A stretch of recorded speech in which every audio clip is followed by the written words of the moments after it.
మార్నింగే ఇంత బాగా పులిసి పొంగిన ఈ పిండిని చూసాక నా మనసు గూడా చాలా పొంగిపోయిందనమాట. మంచి సాటిస్ఫాక్షన్ ఉంటుంది ఇలా అదొక వస్తే. తెలియని హ్యాపీనెస్ అంతే. ప్రీవియస్ మన మార్నింగ్ రొటీన్‌కి మంచి రెస్పాన్స్ వచ్చింది. అందుకనే మళ్ళీ మీకోసం ఒక మార్నింగ్ రొటీన్‌నయితే షూట్ చేశాను.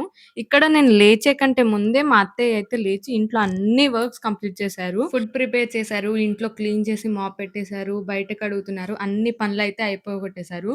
నేను లేచి జస్ట్ ఇక్కడ బ్రేక్‌ఫాస్ట్ అయితే ప్రిపేర్ చేస్తున్నాను. ఒకే పిండితోటి ఇక్కడ దోసలు అండ్ ఇంక ఇడ్లీలయితే వేస్తున్నాను.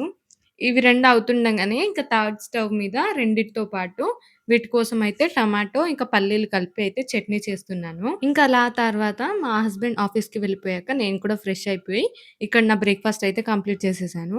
మధ్యాహ్నం 1, 2 కల్లా మా అత్తయ్య వాళ్ళైతే వర్క్ నుండి వచ్చేసారు. ఇంక అప్పుడైతే మేము మిగిలిపోయిన పెయింట్ డబ్బాలతోటైతే బయట కొంచెం పెయింట్ వర్క్ ఏసాం. నేనేమో ఈ చిన్న ఆర్ట్ పీస్ అయితే క్రియేట్ చేశాననమాట. బాటిల్ ఖాళీగా ఉందని చెప్పేసి. ఎలా ఉంది? నాకైతే సూపర్ నచ్చింది ఈ ఆర్ట్ పీస్. సింపుల్ ఉంది కానీ బావుంది.